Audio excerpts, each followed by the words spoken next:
Speakers here today. I have Mr. Dion Townley here.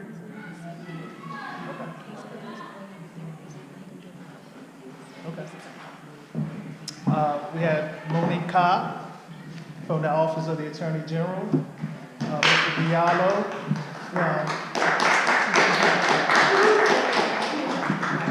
Mr. Diallo, of course, from DCRA. SB from 5D, Community Outreach. And all you good folks, especially Vanetta and Scott, who always assist me in taking the notes. And I'm Lieutenant Gray, of course. And I forgot Lionel's back in the back there. I'm going to let him go first. So I'll let you go first because I know you're on the schedule here. Give us some updates. Good evening, ladies and gentlemen. I'll just give us a quick update. As you know, the mayor submitted her budget to the council. The council is currently reviewing it. Just some things that I wanted to mention that I know are important to this neighborhood. Of course, over $200 million were put in the budget for repairs, maintenance, and programming for recreation facilities. But in Trinidad, and actually the NC5D area, a few infrastructure repairs will be made. The mayor put $430 million in the budget for alleys, streets, and roads. One thing that I know a lot of residents have been bringing to our attention is the lighting in some areas. So DDOT, the Office of Public-Private Partnerships, OP3, will be rolling out their Smarter, Brighter program, upgrading LED lights across the city. DDOT has replaced a lot of the bulbs in areas that show off to our attention, especially on Moore Street. The lights were out, I think, for a week. That actually, I don't know how that happened, but I know those lights and bulbs were replaced. But as you see lights in areas that are dark, just ask us. You can call me to 311 and DDOT will do a lighting assessment. But if you need a quicker turnaround time, please reach out to us. There's two handouts from the budget, one pager on the 5 areas: public safety, education, infrastructure, and then also for seniors.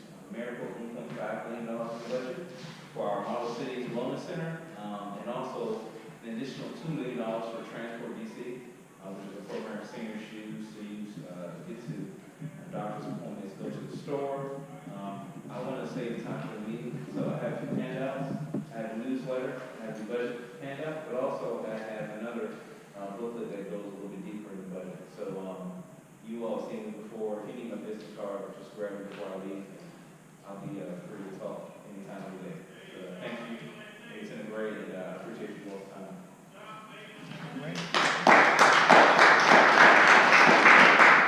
And actually, I'll bring up Mr. Diallo. We had some wins in reference to Sims Place. We're still doing more. There's a lot more to do, but we can talk about 1219 Sims and some other issues that we get some wins on. Good evening, everybody. Again, Anthony Diallo from DCRA Communications and Community Outreach Specialist. I just wanted to, first of all, let me reiterate again that if you have vacant property or illegal construction concerns, even after business hours, on the weekends, whatever, 24/7, please contact 311. DCRA now is definitely intertwined with 311, specifically for vacant properties, vacant property concerns, and legal construction. So if you have any issues like that, 24/7, contact 311. There will be a response. It hasn't been in years past, but now it has definitely been rectified. So having said that, I wanted to also reiterate that DCRA has specifically, and all this is right here for everybody to take, 19 different services. Of course, everybody knows about our permitting, licenses, and things of that nature. But one little thing that I want to highlight right now for a quick moment is our consumer protection. DC Consumer Protection Program is within DCRA. I have lots of information on individual on things about how not to be scammed in department stores, grocery stores, identity theft, things of that nature. If you have anything dealing with weights or measures, you think that your fruits in the grocery store are not being weighed correctly, or that lunch that you go to Giants for the salad is not being weighed correctly, this is things that you can report to DCRA, and we can have investigators go out and check on these things. Even with the gas, some people don't realize that sometimes, excuse me, you have, of course, you think you're paying for premium gas, but you're actually getting just regular basic. These are things that DCRA regularly goes out and checks throughout the city. So just wanted to give that 411. Lastly, quickly, the Small Business Resource Center within DCRA has weekly workshops around the city, oftentimes in Ward 5, okay? And different workshops each month. If you don't see something that is of interest to you, you can always call us and we can get that scheduled. But for instance, this month, upcoming week, we have franchising 101 on how to start your own business. Ask experts how to market your business. There's a grant writing workshop. The requirements for doing business in DC. And then of course, business speed coaching. We usually have something involving seniors in business and other entrepreneurial workshops. Again, different workshops. We have small business resource numbers on this. If you have an idea or need for your business or you want to start a business, call us and they could probably design a workshop that could be around your central idea. And that's about it. All right, and I'll talk more about the wins we had at Sims Place and different couple of other locations because Officer Ferris, and he's been working with some of the owners of those properties, and we've done some other things criminally to address those issues as well. So I'll do that through the crime portion of that if you have any questions about what DCR is doing in some of the buildings. And plus we have the Office of Attorney General here, so I want to make sure that we do that as well. Go ahead. I actually had 2 wins for DCRA that I wanted to share because last meeting people were kind of hard on you. So 1532 went under contract, which is that blighted abandoned property that I had submitted multiple complaints about. So I think that it was because of DCRA's work. And they also issued a fine for dumping in the backyard of 1532, which I understand was also paid. And so there are some wins that can happen. It's $75, but the fine apparently made a difference in terms of who was charged for the dumping. I do have a question that I would like to speak with you afterwards potentially about for a complaint that I submitted and I have not received word in terms of illegal building across property lines. So. Okay. You may be able to address that as well. It's outside of our jurisdiction, but DCRA usually handles that in administrative hearings. Great. Also, I have Mr. Towns here. Townley, I'm sorry, Townley. Yes, I actually don't have an update. My name is Deion Townley, I'm a project manager with the Deputy Mayor's Office for Planning and Economic Development. Catherine Holt, who's in the Office of the City Administrator, is supposed to be here today, but they asked me to come in, listen and provide whatever feedback I hear. So, I'll go with the crime report, which right now, again, our violent crimes are at 0. I mean, basically, we're even. There's no change. There were 18 robberies compared to 22 last year. Assault with dangerous weapons, we had 21 compared to 24. Sexual abuse crimes are up. We had 6 to 0 last year.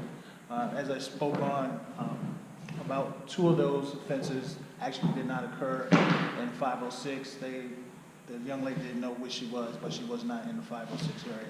But she was a student here at Gallaudet. So since we had to report it, we reported it at the Gallaudet address.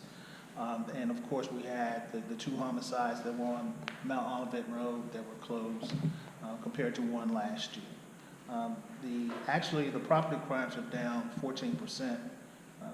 we had a lot of theft from autos last year, which we had 72 compared to 62 this year. But everything's down in reference to that. And overall, our crime is down 11% in the area. So, Can you speak to package theft off of front porches? yeah, one of the things that I have, I'm not sure if I bought the flyers over there, but they may be there. But you want to make sure that if you are having a package delivered, you want to track as well.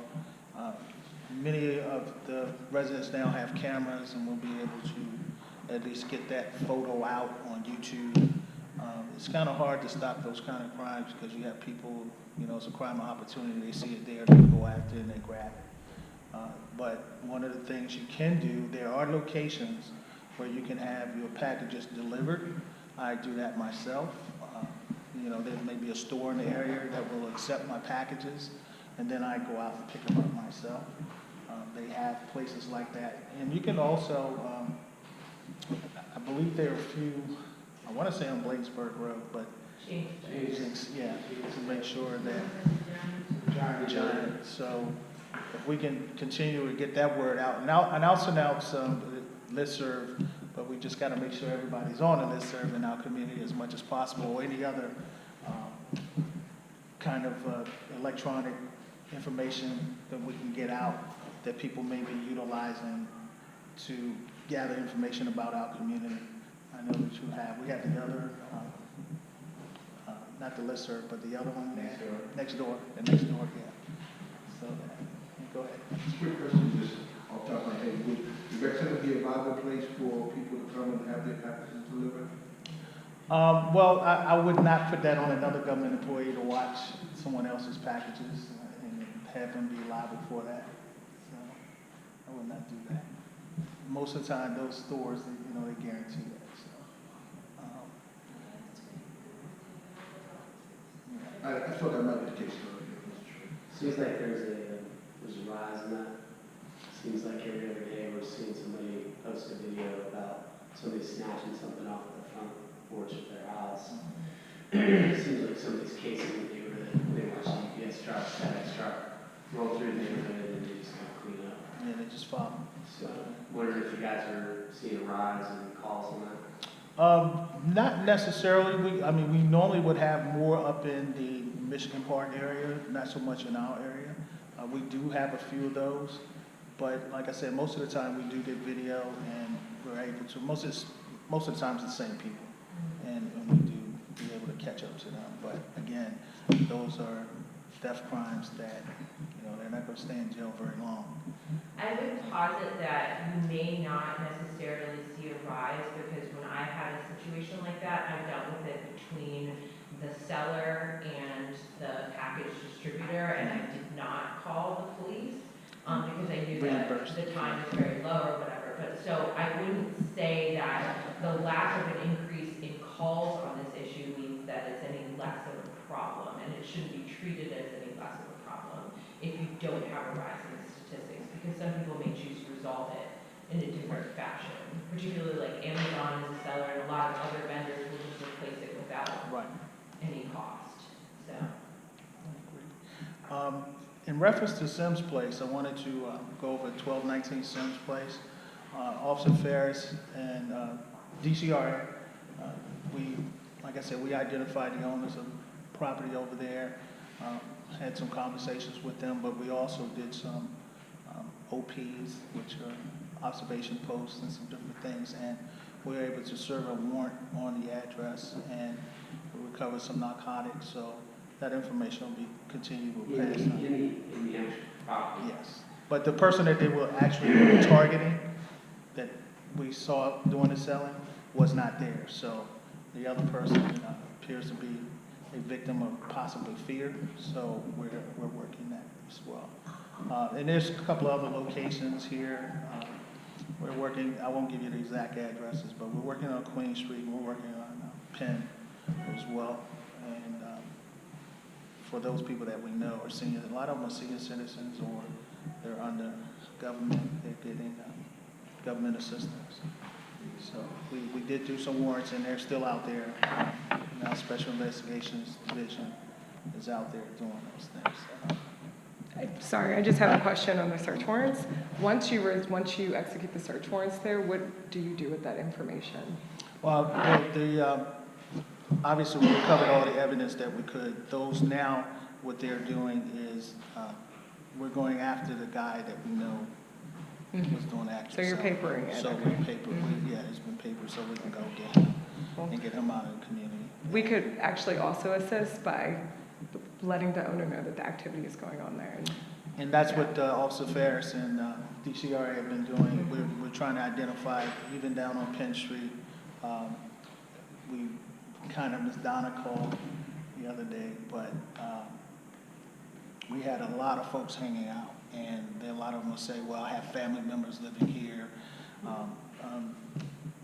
We're just hanging out because we have family members there. And the officers actually went out and identified everyone that was on the scene, and they also went into the building and talked to people to make sure that that's not the case, which it is not the case. So now we're taking a different course of action.